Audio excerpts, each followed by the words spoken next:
Follow us on Facebook, Twitter, and Instagram.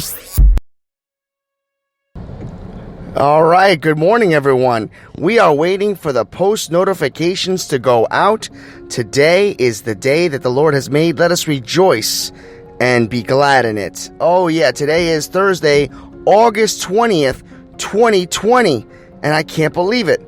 I cannot believe it. My daughter, Ariel, is 21 years of age. Wow, where has the time officially gone? 21 months is amazing. Folks, a little programming note while we're waiting for everybody to join us this morning. We wanted to remind each and every one of you that we are live weekdays at 7:30 a.m. We do our very best to come on right at 7:30, but sometimes when I'm just trying to get Ariel set up, it just doesn't work that way. As you know, if you're a parent, it just gets a little bit backed up, a little crazy. But you know what? It happens. And we are going to be working on getting things a lot, in better shape, in better order. And then, of course, our structure is going to be changing as September rolls around. We're going to be creating our new season, our fall season. So I just want to let each and every one of you know a couple things before we move on to the Crazy Date Story Part 15. I just want to remind each and every one of you that the Crazy Date Stories are coming to an end for this season. We're going to be doing Crazy Dates throughout the summer vacation. That's right. Summer vacation is when Crazy Date Stories will actually take place. So this will be the final first season of Crazy Dates. Remember, I've got tons of stories that I want to share with each and every one of you, but Crazy Date Story is coming to an end for this season. We will return with that in the summer. As we're getting close to the fall season, we're doing our part to make sure that each and every one of us are ready, willing, and able to be a part of what's coming up as the seasons change. Well, don't forget, we have the Gabby Santana Rocks. I'm going to be asking each and every one of you to email me, angel@havefaithletitbegin.com, if you would like a rock. So just want to let you know one thing. She's selling the rocks for $5. I have personally bought rocks to give away to each and every one of you. So there's a couple of viewers out there that are already going to be receiving those rocks because you've been with us since the very beginning. So if you have a chance, write to us. Let me know here. It's going to be the email address of angel@havefaithletitbegin.com. Write to me and let me know how I can send you out the rock. I am not going to charge you for any shipping. Everything will be paid for by us here at Have Faith Let It Begin. All right, I've spoken enough. It's 2 minutes and 43 seconds in, and we're at 7:37 a.m. Most of us have to get to work. Crazy Date Story, Part 15, last part of the season, 2-part series, starts right now. Broadcasting live worldwide. On June 16th, 2018, a show designed for you, the Daily Commuter, went live. A weekly show all about faith. A show with motivational topics, inspirational stories, and personal testimony set out to change the world. Don't you see that your faith is coming alive?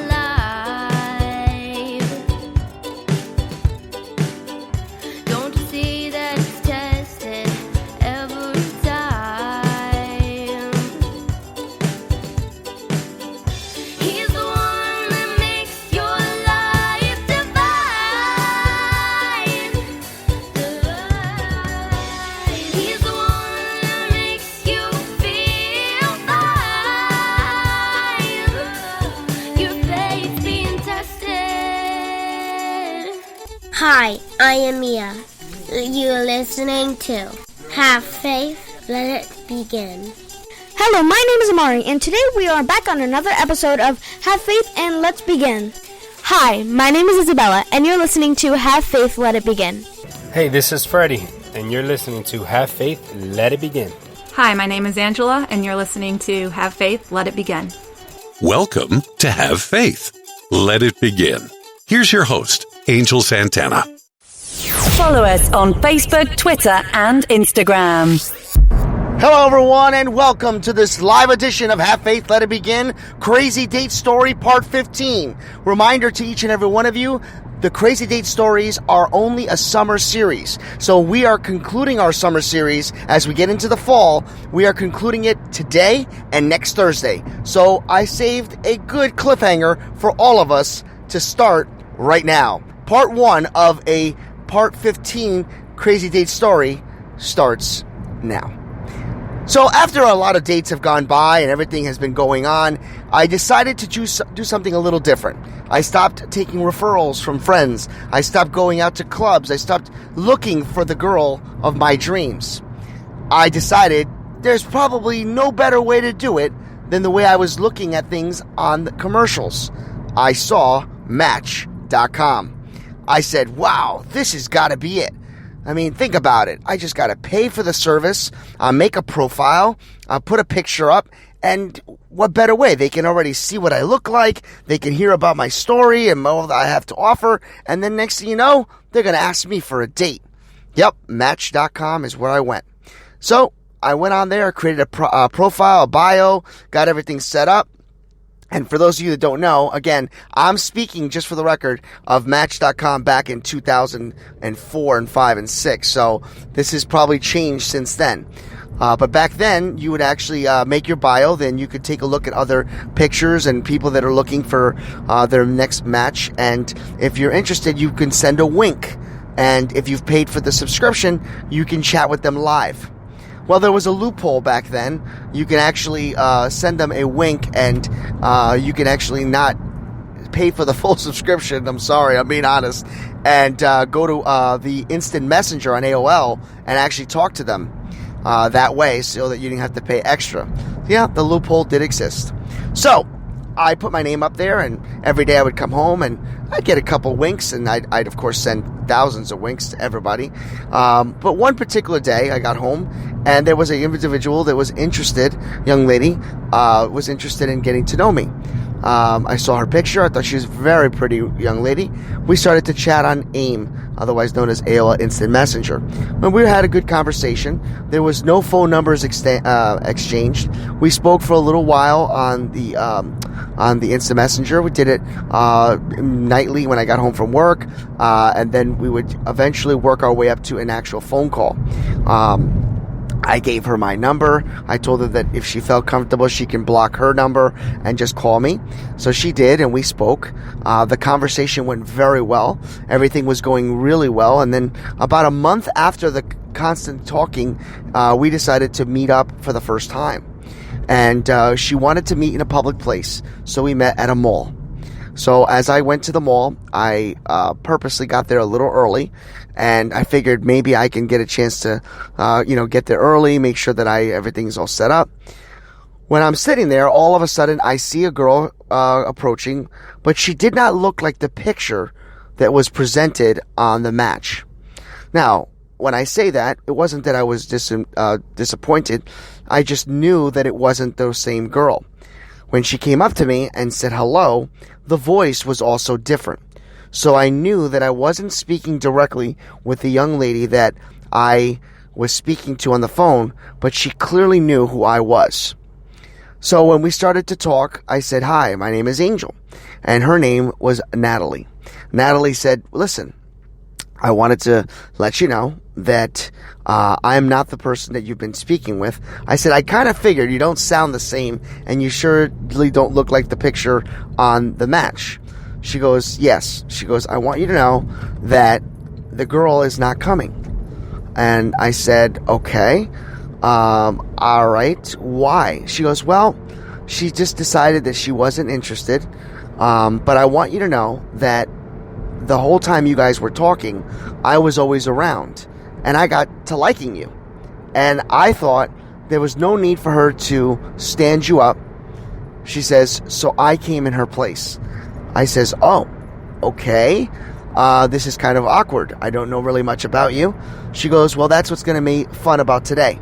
She goes, "Now you can learn about me because I know everything about you." Said, awkward again. So we officially went and walked the mall, had a great time. Everything was really, really cool. We started to talk, and we went into a cafe, had coffee, had some dessert, and decided to plan an official first date. We exchanged phone numbers, and at the end of the night, she gave me a kiss on the cheek. It was awesome. I felt like Match.com did me well. So I got in the car, I drove home, I was excited, and when I got home, I noticed that I had 2 messages on my answer machine. my home answer machine. So I'm thinking, oh, cool. What a way to end the night. I got 2 messages on my machine. Everything is great. So I play the message, and the first message is from a girl named Stephanie. And Stephanie says, I don't understand what happened. I thought we were going to meet at the mall. Why didn't you meet me? Why did you stand me up? Stephanie was the girl that I had been talking to over the phone for the last month. Stephanie went to the mall. Stephanie was told by her friend, Natalie, that I was not interested. Natalie interrupted and basically cut corners and shortcutted or cut the line, so to speak. That's right, Natalie is her college roommate. Natalie, who had difficulty dating, fell for my voice, fell for the conversations, and undercut her and basically took over the date. I was so surprised. And what happened was this. I called up Stephanie back and I apologized for not meeting with her. She did not know that Natalie had showed up for the date. Stephanie actually believed that I stood her up. So I wanted to know if this was a complete gag on me. Because honestly, I wasn't sure what was happening. I wasn't sure if Natalie and Stephanie were in cahoots and they were maybe pulling a fast one on me from my friends who had all been, pretty much happy and funny. They thought everything was hysterical about all my crazy date sagas. So I decided to do something a little different. I decided not to tell anyone what had happened. And I started to talk to both girls at the same time. Because I knew in the back of my mind, somebody was going to pull the plug and say, hey, this is all a joke. This is all a hoax. We were in this together. When I met up with Stephanie for our very first date, we had the greatest time. It was as if we never missed a beat. Our conversations picked up from the conversations we had done for a month over the phone. At the end of our date, she leaned in and gave me a kiss goodnight. And that got me thinking, why would two people be in cahoots, go through all this, have a great date, and still give me a goodnight kiss? I said to myself, uh-oh, they both don't know that they're doing this to each other. I also then said, uh-oh, what do I do now? How do I let each one of them know that technically I am talking to both at the same time? And that is where we conclude today's episode for a cliffhanger, as we have our season finale next Thursday. And guess what? You're not going to want to miss this, because I will tell you now, the ending of this story surpasses them all. Cliffhanger for all of you. Have faith. Let it begin. Don't you see that your faith is coming alive?